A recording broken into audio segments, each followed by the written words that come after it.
Ayushman Bharat health card কিভাবে আবেদন করবেন? সম্পূর্ণ পদ্ধতিটি এই ভিডিওর মাধ্যমে আপনাদের দেখিয়ে দেবো। তো ভিডিওটি সম্পূর্ণ দেখতে থাকুন। ভিডিওটি যদি ভালো লাগে অবশ্যই একটি লাইক করে বন্ধুদের সাথে বেশি, বেশি করে শেয়ার করুন। বিভিন্ন ধরনের আপডেট পাওয়ার জন্য অবশ্যই চ্যানেলটিকে সাবস্ক্রাইব করে নোটিফিকেশন বেল আইকনটিকে বাজিয়ে দিন। তো ১ম এ আপনারা ক্রোম ব্রাউজারে চলে আসবেন। আসার পরে সার্চ করবেন ABH এ।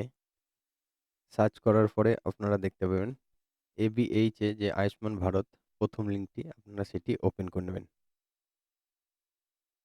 ওপেন করে নেওয়ার পর এখানে ২ টো অপশন পাবেন।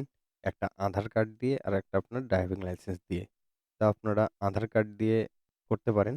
তো ফার্স্টে আপনার এখানে আধার কার্ড নাম্বারটি বসিয়ে দেবেন। আধার কার্ড নাম্বারটি বসিয়ে দেওয়ার পর I agree তে টিক চিহ্ন দেবেন। দেওয়ার পরে এখানে যে ক্যাপচার কোডটি দেখছেন সেম ক্যাপচার কোডটি এখান থেকে আপনারা মাইনাস করে আপনাদের যেমন ধরনের ক্যাপচার কোডটি আসবে সেই ধরনের ক্যাপচার কোডটি এখানে দেখে বসিয়ে দেবেন। বসিয়ে দেওয়ার পর নেক্সট অপশনে ক্লিক করে নেবেন। নেক্সট অপশনে ক্লিক করার পর আপনার রেজিস্টার আধার কার্ডে যে মোবাইল নাম্বারটি রেজিস্টার আছে সেই নাম্বারে একটি ওটিপি যাবে। ওটিপিটি এখানে বসিয়ে দিবেন। ওটিপিটি বসিয়ে দেওয়ার পরে এখানে আপনার মোবাইল নাম্বারটি বসিয়ে দিবেন।